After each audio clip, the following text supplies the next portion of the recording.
Well, hello everyone, and welcome to a very new take in a Minecraft world. You haven't seen me boot up a survival world in quite a while, and I feel like it was time to change that. I've done a lot of playing around in modded environments and in the hardcore 1.17 with the cave pack applied to that, and you'll see a video coming out on that later on this year.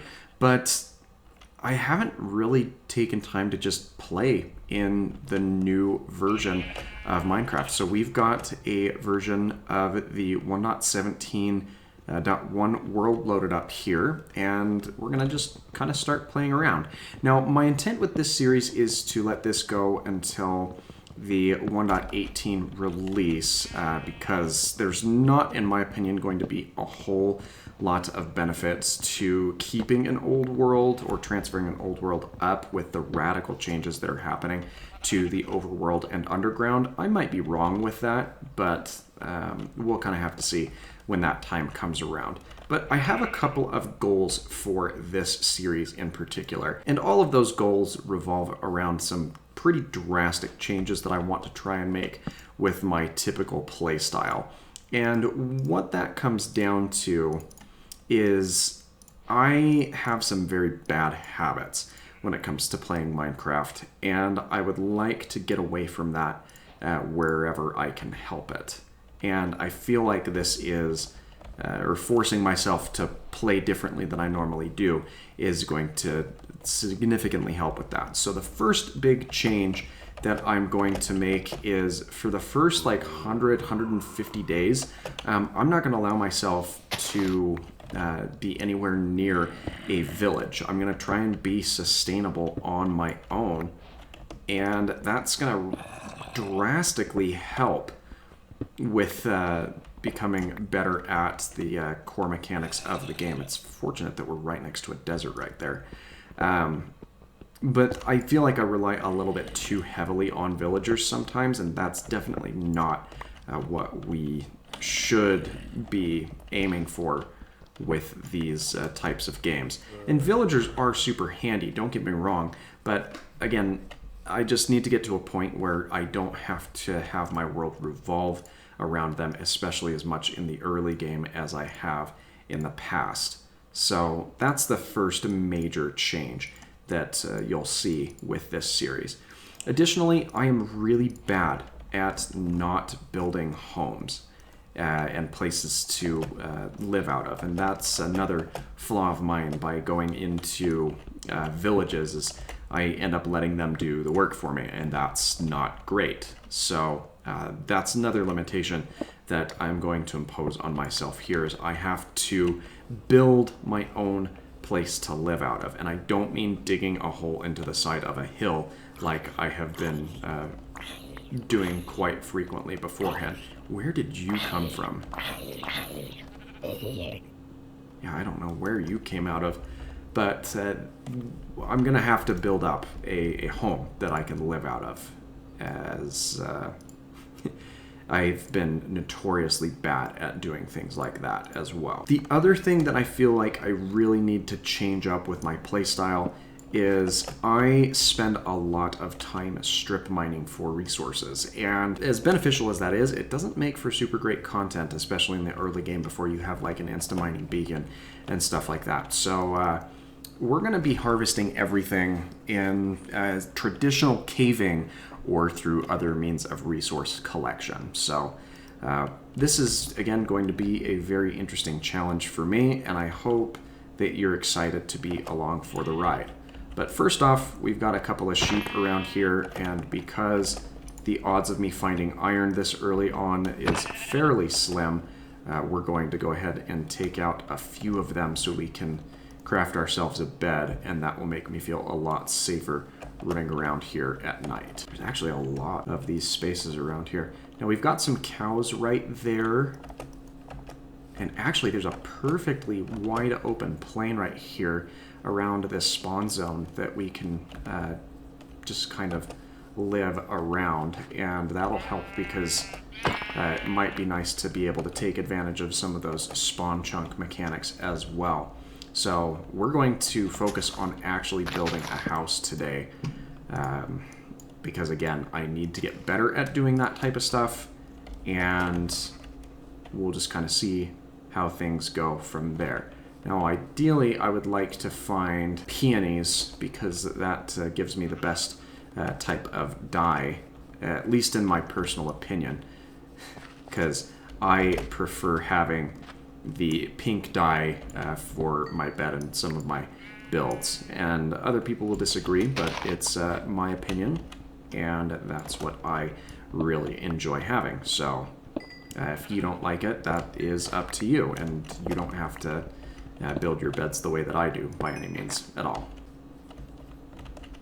Oh, that's perfect. There's iron right here and relatively easy to access. It makes me feel a little bit bad for having killed some of those sheep. Oh, that's actually a decent amount of ore right there.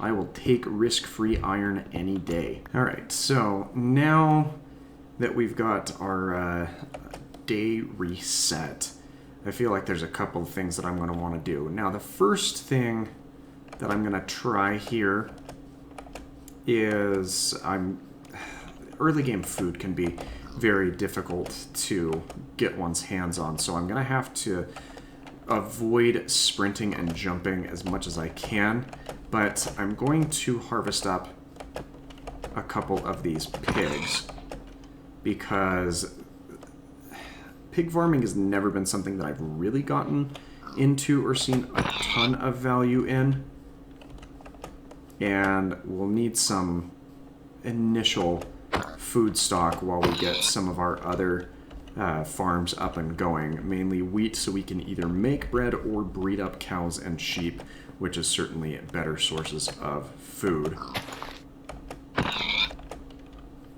And I will at least leave 2 of these pigs in, we'll leave 3 of them here in close proximity up.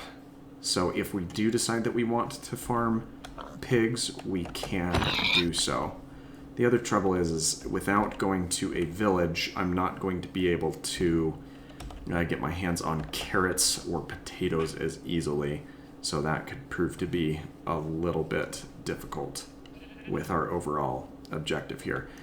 Because some of these trees are also starting to drop some apples, which is good as well. And a ton of saplings. Did they do something to increase the amount of saplings that one gets out of a tree? Because it almost feels like they have.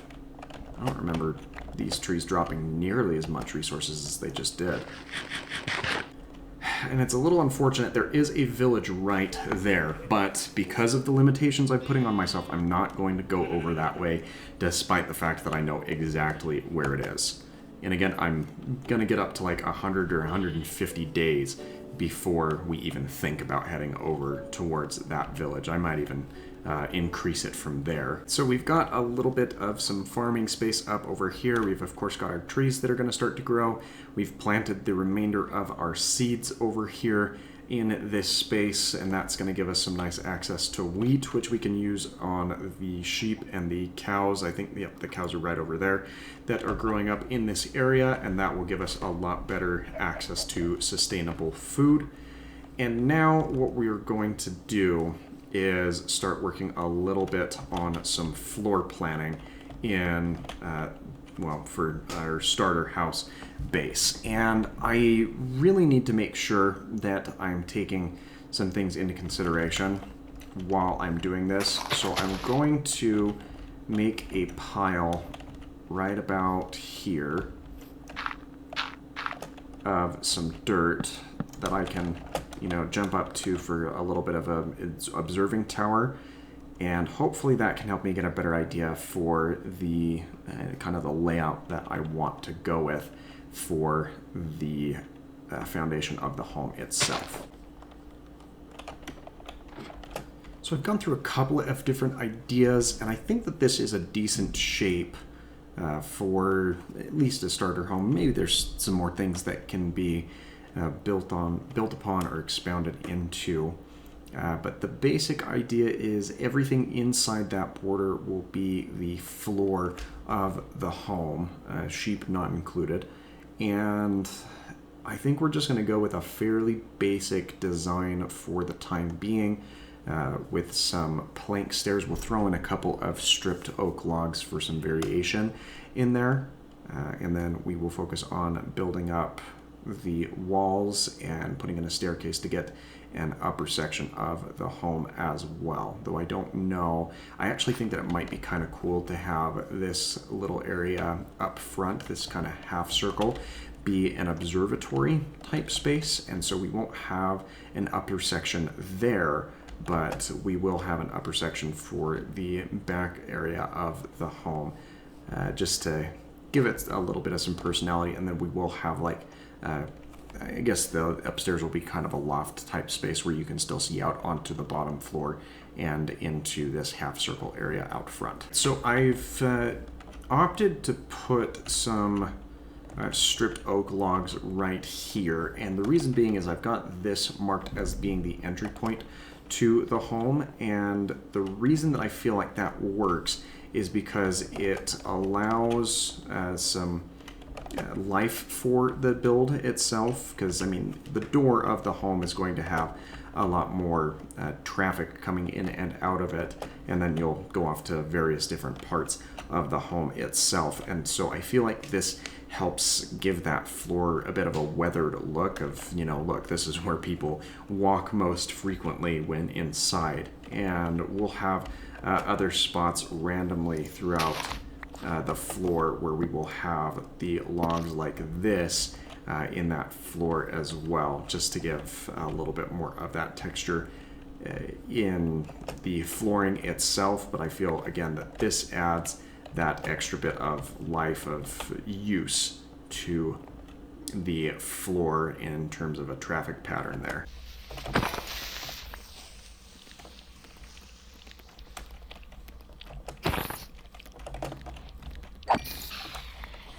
There we are.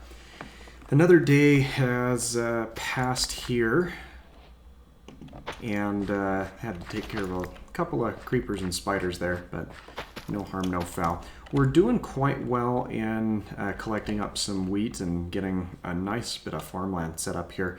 I'd like to find some sugarcane at some point to really help pad out the rest of this area. I didn't see any initially around here, so I might have to go searching for it. This little block of sand right here in the middle is not my favorite, so let's go ahead and take that out since we have collected up a little bit already. Now, I've made a little bit more progress on this floor, but I'm still kind of stuck with what I really want to do with it. Because again, I feel like there's just a lot more variation that needs to happen in here. And I don't know, maybe I'll need to put a little bit more of this weathered flooring in, depending on where I feel like the most likely traffic pattern would be. And I feel like at least initially a good spot for that could be, you know, I expect to have like a little bit of a window here. So if we take out a couple of these blocks here, like so, I actually think that that works quite well with the feel of that floor. Yeah, I like that a lot better, actually. And the other thing that I've done is I'm starting to take into consideration the loft that we're going to have up. And I know that this is just kind of the wall area. And I know for a fact I'm not going to keep the wood on this wall. But I do need to have it for now because it helps me gauge where I'm going to have these stairs. And I've added a little bit of that weathering here on this platform, as that's going to be a section that gets walked fairly frequently. And I do like the altered texture here because the stairs, of course, are going to turn and continue up this way a bit further. So what I will go ahead and do is I am going to place these planks here, because again that's going to help me gauge where the stairs are going to go. And that'll help me plan the rest of the building height here as well. Man, building is a lot tougher than I think most people realize. And I actually think that what's going to work best there, it's going to be an expensive block, and I know that already. But what I'm going to do is I'm going to make an oak wood block, because I don't like the way that this block right here has that end exposed. And I think that that is actually going to do a lot better. Yeah, because these areas are going to be covered up by some stairs, so it doesn't really matter. But this doesn't give that same effect off of the bottom side there. So I actually like that quite a bit better. And I know that I said we were going to finish building this home, but the fact of the matter is I've got to grind up a lot of resources in order to do that, especially where this is the early game. So I think that's going to be where we leave things off for today, because I've still got to get this edited and uploaded. But if you have any thoughts on this series, feel free to drop them in the comments down below. And I'm open to your feedback as well, because this whole building thing is very, very new to me, and I could use any of the pointers that you may have to offer as well. But with that, I am going to sign off for the day. So thanks again for watching. If you enjoyed today's video, make sure you drop a like. Don't forget to subscribe for the daily variety content. We are almost at 1,000 subscribers, and that would be really cool to hit before the end of the month if we can. Thanks again for your time, and I hope that you have a fantastic rest of your day. Bye-bye.